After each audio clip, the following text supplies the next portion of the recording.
नमस्ते। क्या कभी आपने सोचा है कि फर्जी चीज़ें या अफवाहें इतनी प्रसिद्धि क्यों पा जाती है? उतनी प्रसिद्धि सच्चाई नहीं पा सकती।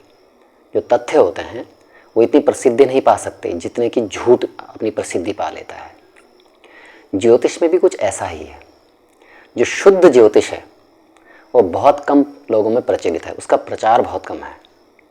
लेकिन जो चमत्कार, टोने टोटके, ये जो बाहरी चीज़ें, अंधविश्वास, कचरा, ये जो ज्योतिष के नाम पर बाज़ारों में, इंटरनेट पे बेचे जा रहे हैं, कितना प्रचार है उनका।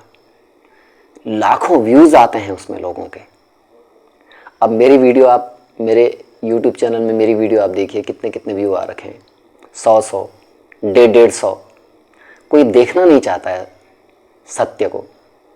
फर्जी बातों पे लोग जल्दी विश्वास कर लेते हैं, झूठ में लोग जल्दी विश्वास कर लेते हैं बजाय एक सच के। किसी बहुत बड़े एक मनोवैज्ञानिक ने कहा था, आप शायद जानते होंगे, फ्रायड। उन्होंने कहा था कि लोगों को झूठ चाहिए ही चाहिए। झूठ के बिना उनकी जिंदगी चल नहीं सकती। उनको भ्रमों में जीना है, उनको कई सारे भ्रम चाहिए होते हैं जीने के लिए। ज्योतिष में भी कुछ इसी तरह का है। अब सबसे छोटी चीज, अब माना ज्योतिष में एक आता है शनि की 7.5। कितना प्रचार है इसका। भाई ज्योतिष में हजारों चीजें हैं, केवल शनि की 7.5 नहीं है। अब शनि की 7.5 क्यों इतनी प्रचलित है? बहुत सरल है, बहुत सरल। एक छोटे 5 साल के बच्चे को बता दिया जाए कि शनि की 7.5 कैसे देखते हैं, ऐसे देखते हैं। बच्चे को 2 सेकंड में बताया जा सकता है कि शनि की 7.5 कैसे होती है। बच्चा किसी की भी शनि की 7.5 बता सकता है, इतनी आसान है। केवल 12 राशियां हैं, 12 राशियों का नाम 5 साल का बच्चा 1 मिनट में रट लेता है।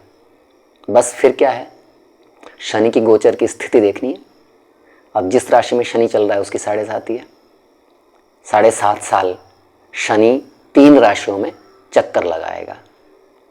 तो जब तक शनि आपकी राशि से पहले है 2.5 साल, तब 2.5 साल वो, जब शनि आपकी राशि में आएगा 2.5 साल वो, और जब शनि आपकी राशि से दूसरी राशि में जाएगा 2.5 साल वो, 7.5 वर्ष, इसे कहेंगे 7.5। अब आप सीख गए कितना आसान है। तो इन आसान चीज़ों का इतना ज़्यादा प्रचार होता है। शनि की 7.5 काल्पनिक नहीं है, सच है।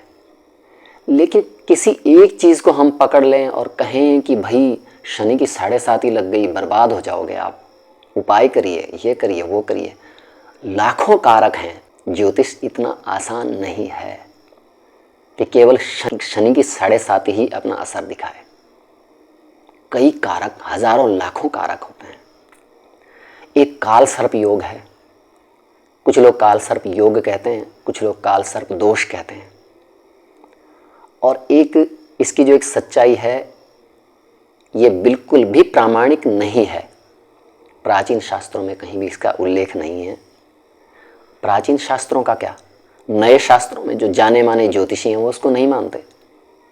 किसी ने अपनी कल्पना से गढ़ा हुआ है।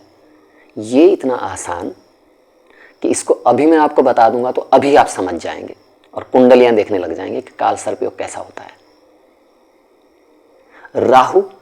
राहु जहां बैठा होता है उसी से 7वें स्थान में केतु बैठा होता है। बस राहु और केतु के बीच में सभी ग्रह आ जाएं तो काल सर्प दोष झट से, जैसे आप किसी की कुंडली देखते हैं, आप झट से काल सर्प योग, सबसे पहले आपकी नजर में काल सर्प योग आएगा। बस इतना आसान नहीं है ज्योतिष। कोई ऐसे जटिल योगों को पहचाने ना पहचाने, काल सर्प योग को जल्दी पहचाने जाते हैं। एक है मांगलिक दोष, मंगली कहते हैं जिसको, ये सतमंगली है, ये अठमंगली है, इस तरह के बातें प्रचारित होती है। इतना आसान, झट से आप कुंडली देखें, पहले, चौथे, 7वें, 12वें स्थान में अगर मंगल हो तो मंगली दोष। एक बच्चे को 1 मिनट में मैं मंगली दोष समझा सकता हूँ कि ये मंगली दोष होता है। ऐसा किसी की कुंडली में देखना मंगली दोष, वो तुरंत पहचान जाएगा। वो बोलेगा अच्छा 1 4 7 8 12 मंगली दोष। दोबारा बोल रहा हूँ, इतना आसान नहीं है ज्योतिष। अगर मैं एक बच्चे को 3 दिन की ट्रेनिंग दे दूं, बच्चा कह रहा हूं, बड़ा नहीं, बच्चा, अगर मैं एक बच्चे को 3 दिन की ट्रेनिंग दे दूं तो आज समाज में जितना कचरा ज्योतिष है वो सीख जाएगा 3 दिन में, सिर्फ 3 दिन में सीख जाएगा। टोने टोटके हर चीज को नदी में बहाओ, 7 बार फेरा लो, हर चीज को नदी में बहाओ, बस यही तो करना है। ये आसान है। अब दुनिया क्या चाहती है? एक आसान सा उपाय हो, मेरा व्यापार चल निकले, एक आसान सी पूजा हो, मेरे बच्चे हो जाएं, एक आसान सी पूजा हो, मेरी नौकरी लग जाए। अरे दुनिया में जीना इतना आसान होता है क्या? दुनिया में सफलता पाना इतना आसान होता है क्या? अरे भाई ये समाज बहुत जटिल है, इसमें परिश्रम करना पड़ता है, तब जाके आदमी को सफलता मिलती है। ऐसा नहीं है कि कोई टोना टोटका करके 7 बार घुमा के नदी में फेंकाओ, इससे मेरी नौकरी लग जाएगी। क्या संबंध है उस फेंकने का आपकी नौकरी से? तो ये टोने टोटके, इनका प्रामाणिक शास्त्रों में कहीं उल्लेख नहीं आता है, कहीं भी नहीं। लाल किताब में आता है। अब भाई भगवान जाने इस किताब का नाम लाल किताब क्यों रखा हुआ है, समझ में नहीं आता है। क्या ये लाल रंग पर आधारित है?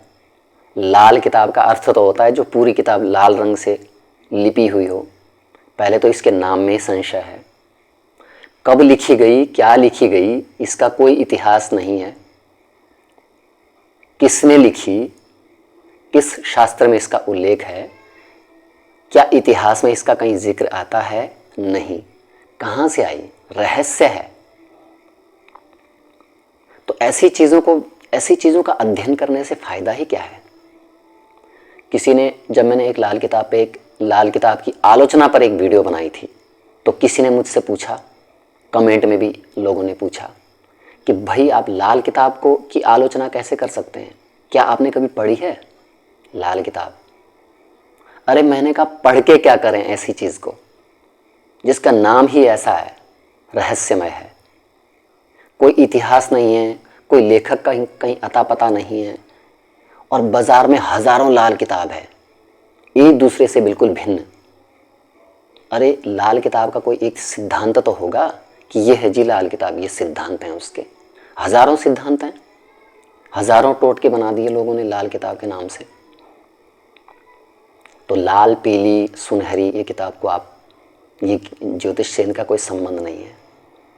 और ये सिद्धांत क्यों प्रचलित होते हैं, इतना प्रचार क्यों होता है इनका? क्योंकि सिर्फ एक कारण है इनका आसान होना। ये बहुत आसान होते हैं, इसलिए इनका इतना प्रचार होता है। अब लोग कठिन परिश्रम क्यों करेंगे?